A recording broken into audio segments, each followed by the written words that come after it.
Yeah, trust me, man. It's terrible in there, and I wouldn't wish that on nobody. I wouldn't wish prison on anybody. Trust me. What do you, So I want the kids to stay away from that. what would you think your worst day in prison was like? Is this like just having to work against your will? You know, what is like what are like, you know, some of the things that they would be facing? Okay, I got sentenced to hard labor, but because I was an appellant, I didn't work. Because, once you're appealing your case, it's like you're in purgatory. You're kind of a prisoner, but you're kind of not. So a lot of the rules don't apply to you in terms of you don't have to wear the uniform. You can wear your regular clothes. You don't get to work. You know what I mean? But my worst days in prison were the days when I didn't have visits. Like when I could see my girlfriend come to me and that was also a terrible day too, because it's fun when she comes, but it's sad when she leaves.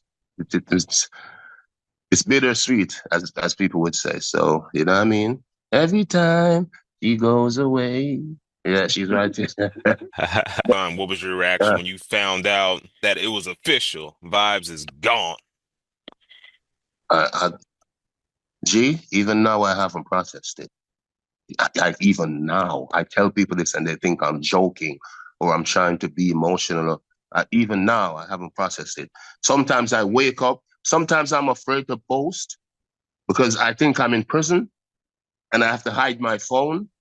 Like just crazy stuff like that. I wake up at 7 o'clock looking around if I'm gonna get searched. If when sometimes when I hear a key, I'm like, yo, because the officers they shake the key in the morning when they're coming to check the muster. So I'm still going through a lot of that, man. Trust me, it's G. I'm grateful to be out, but I still haven't processed it in that way, man. And every day I have to pray to God. I was in prison. I prayed. I'm like, God, if you get me out of this place, I will never stop calling your name. I will never stop praising you. Trust me, man. So, but I'm still in that mindset and I'm working on it.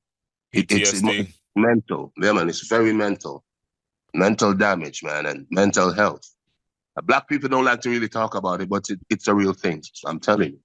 What was like the biggest, you know, mind-blowing difference? That's easy. The infrastructure of the country, like roads, highways, that all that stuff wasn't there when I went in.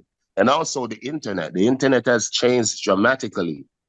Now, I mean, as a matter of fact, when I was going in, there wasn't no internet wasn't even a thing. It was just YouTube, Facebook, that's it. So those two things are the biggest differences I see when I got out. I'm like, yo, wow. Quickly and I adapt. So, you know what I mean? Right now, in Jamaica, I have one of the biggest followings on TikTok.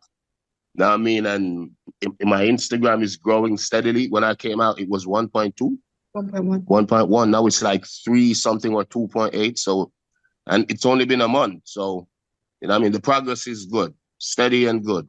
I'm telling you, man, the kids, trust me, the kids, to be honest, I'm pleasantly surprised by the love I get from like the teenagers, the 15-year-olds, the 16-year-olds. I mean, it's amazing. And it goes to show that once you do good music, it will last forever. I mean, Bob Marley died like 40 years ago, and that man is still legendary at number one on the iTunes chart. Yeah. You know what I mean? We have a joke that we as entertainers now, we have a joke that says, every time you go on iTunes, reggae charts, Bob Marley's at number one looking at us like this. So he doesn't, trust me. So it's good that the kids are gravitating towards my music. It feels amazing. How long Mm? did you wait when you got out of jail to hit the studio? That's the thing. I haven't hit the studio. Uh, I hit the Kim, which is what we call the gym in Jamaica. You know what I mean? It's a personal joke between entertainers. We don't go to the gym, we go to Kim, blah, blah, blah. Yeah, but yeah, so I've only been to the gym and I've been to just eating better. I don't eat a lot of red meat that I used to. I'm drinking roots in Jamaica. I'm sure you know what roots is. So even right now I have a glass of roots drinking. I mean, it looks awful and it tastes awful, trust me. But it's good for me. So yeah. that's what I'm feeding on right now. what was your prison diet like? I mean, I can't imagine that you guys had a lot Sorry. of healthy options. I mean, no, but we could get anything. Well, I could get anything I wanted because World boss. I'm exactly, but and I was, trust me, I'm in terrible shape right now because actually I was overindulging in food in prison. It was my way. That was my escapism. You know what I mean? To just eat, eat, eat. When I came out, my belly was this big, like my lawyer's belly. And yeah, so now I'm working to get it off. So yeah. I mean, dancehall music is shining. Then it has a time when it kind of dims a little. Then it goes back on high beam. So we understand that. And for me personally, I mean, Buju Banton made a statement the other day. Big up Buju Banton. He's my favorite DJ, by the way. And he's right about what he said about Afrobeats not being that deep, that kind of revolutionary music. But then I think DJ Ems, I can't remember her name, or Thames, she explained that it was all escapism music, it's fun music, it's dancing music. So the point I'm trying to make is every genre has its space. Every genre has its space. So we can all coexist together. And dancehall music now is being run by the kids. So I mean, I would give them some time to find themselves, to come into themselves, and then understand the difference between the local market and the international market. So I would definitely give them a few years. But there are a lot of promising stars in Jamaica. So, you know what I mean? I don't have anything bad to say because they're still growing. So you were Yeah. you were still managing to release some music from prison, were you not? That's all I could do. I didn't have any that gave me my motivation. You know, I figured out how to record. I did it on my phone with my mattress because they give you an old mattress. So I had to cut the covering off the mattress to make it flexible. It's crazy. Wrap it around my head and record and send it out. Get the studio engineers. So big up to Dunwell, big up to Red Boom. I even went gold actually from prison and Yeah. silver in the UK. Yeah. So big up my engineers, Red Boom and Dunwell.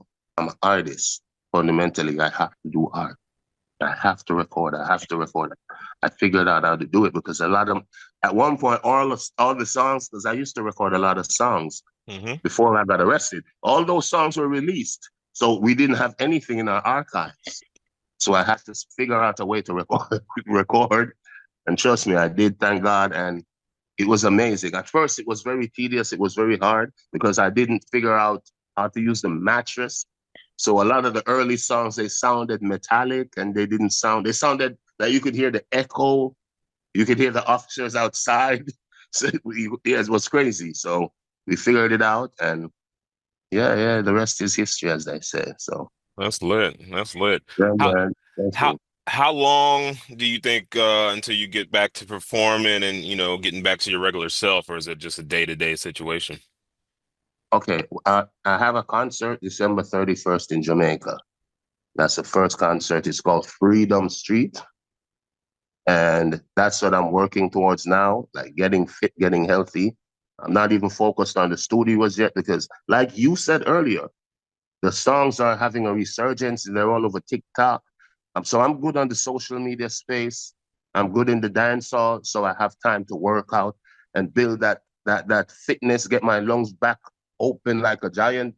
Then I'm hitting the studio. Hopefully before the concert, I can hit the studio and then start putting in the work. But I But have a studio set up in my house anyway. My kids did it. So nah. yeah. Party a go on with a in and a rush. Step on the gas man to simple touch. Round the corner, missing the clutch. Cash in a pocket, spend out and touch. Police on the road, we no want accident. We no need no tickets, so we a drive the front. Be a girl there with we under the tent. Big drive and no get in a accident, but pan a girl bumper, pan a girl bumper.